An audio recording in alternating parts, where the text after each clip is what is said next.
Olá pessoal, sejam bem-vindos. Nessa aula, iremos falar sobre a primeira fase do exame clínico, que é a anamnese, o que compõe essa parte do processo, e aqui vai ser um momento de aprendizado. É o aprendizado de uma técnica que vocês precisam utilizar a todo momento da sua prática profissional. A anamnese é a história do paciente, é um relato detalhado e ordenado sobre a sua vida em relação à saúde.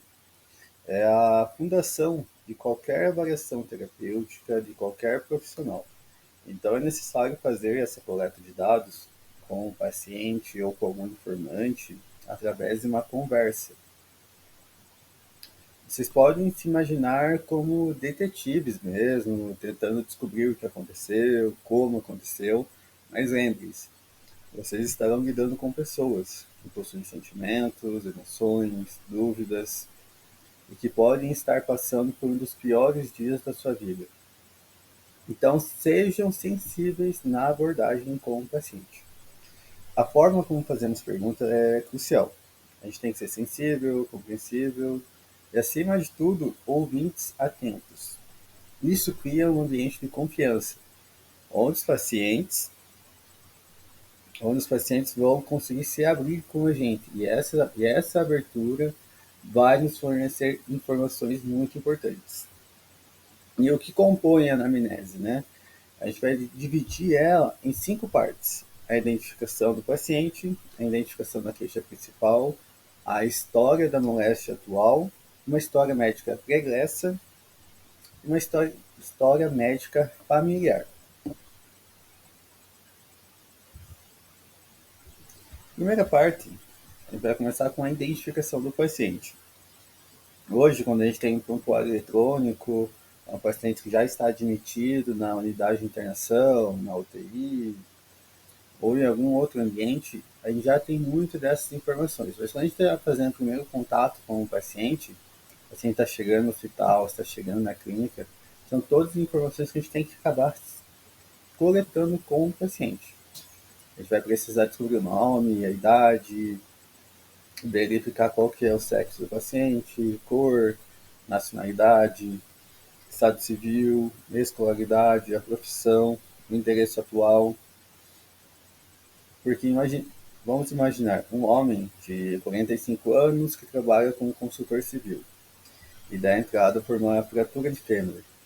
É diferente de um senhor de 67 anos, viúvo, que mora sozinho e que dá entrada por uma fratura de fêmur. Ambos apresentam casos graves, mas um vai ter uma perda de capacidade de trabalho e o outro vai ter uma perda de autonomia.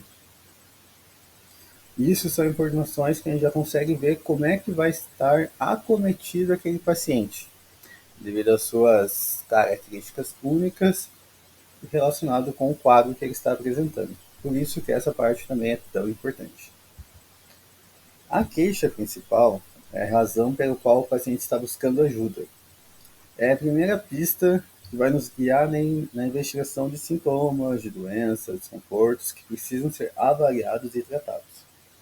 Aqui é importante a gente se ater às palavras do paciente, não se precipitar e tentando fechar diagnósticos ou encontrar problemas escondidos. As queixas devem ser coletadas junto com a duração. Por exemplo, a dor de cabeça há 3 dias. Estou vomitando desde ontem à noite. Meu peito está doendo desde que acordei. Tudo isso nos mostra qual que é a queixa e qual que está sendo a duração. A história da moléstia atual é o relato sobre o início, desenvolvimento e a característica dos sintomas atuais do paciente. Aqui a gente vai pegar a progressão da doença para entender melhor seu quadro. Vamos indo por partes agora, né? A gente tem a cronologia, que é a duração, quando que iniciou, como é que foi esse início. A localização, se é uma dor que está no braço, se é uma dor que está na perna, uma dor de cabeça, se ela está irradiando, a dor no peito, né, que irradia para o braço. Né? Esse é o momento que a gente vai conseguir coletar essas informações também. Informações a respeito de qualidade, quantidade dos sintomas, circunstâncias, se piora em algum momento, se em algum momento alivia, fatores agravantes ou atenuantes, por exemplo, chega com uma fratura de membro superior e apresenta-se embriagado. É um fator agravante, uma manifestação associada. Chega com um relato de dor estomacal, mas apresentou uma perda de peso recente. É uma manifestação associada também.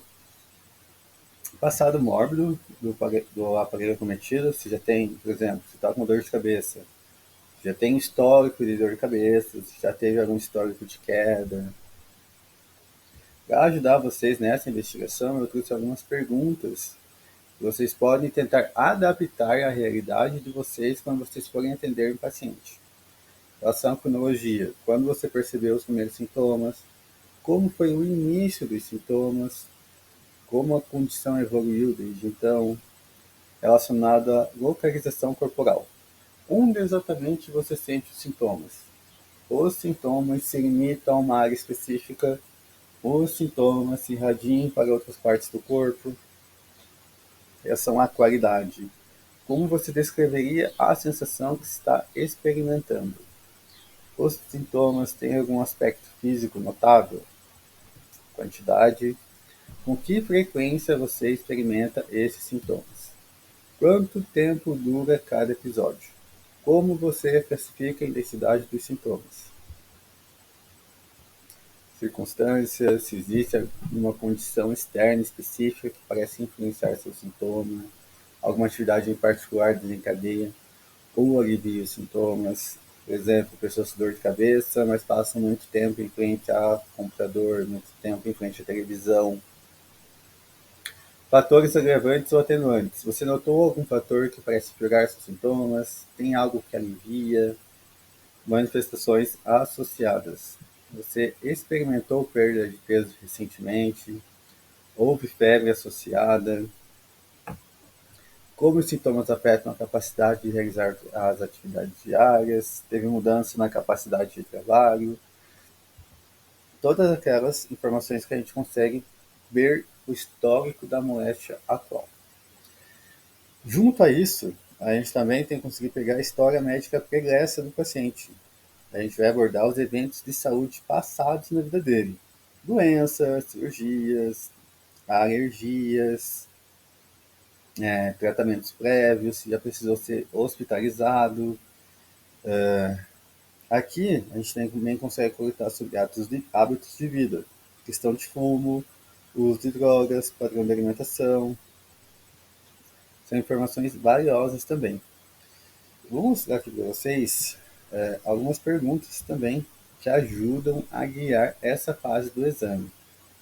Condições de nascimento e desenvolvimento.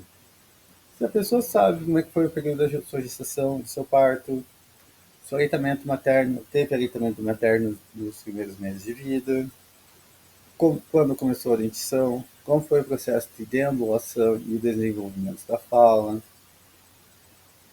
passado mórbido, quais as doenças que teve desde o início da sua vida, desde o seu nascimento até agora, já passou por cirurgias, teve alguma internação, qual exames que já foi realizado, tem histórico de traumas ou lesões,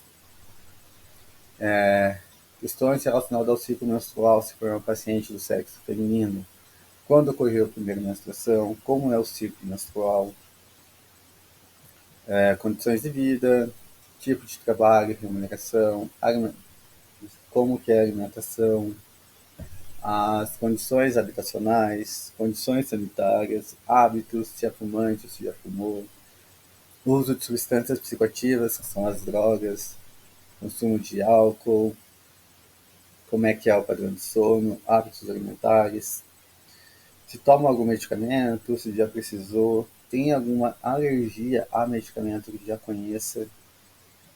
Todas as informações valiosas para a gente conseguir tratar o paciente também.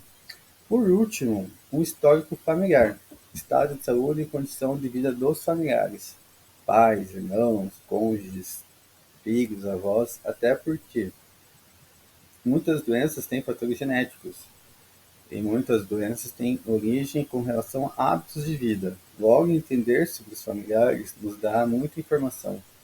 Familiares que já adoeceram por câncer ou apresentam vícios, tiveram causas mortes relacionadas a problemas de hipertensão, diabetes, por exemplo, paciente que tem hipertensão arterial sistêmica, dá entrada, comenta que o pai faleceu de um infarto súbito, de um mal-estar súbito. Aí a gente já consegue começar a identificar alguns padrões também. Tá bom, pessoal? Essa aqui é uma apresentação bem breve sobre pontos do histórico que vocês vão precisar. Se ficarem com alguma dúvida, entre em contato, deixe nos comentários que eu vou estar lendo e respondendo todas as perguntas também, tá bom? Obrigado por terem visto a aula, um bom desenvolvimento na avaliação dos pacientes e desejo boa sorte e sucesso para vocês.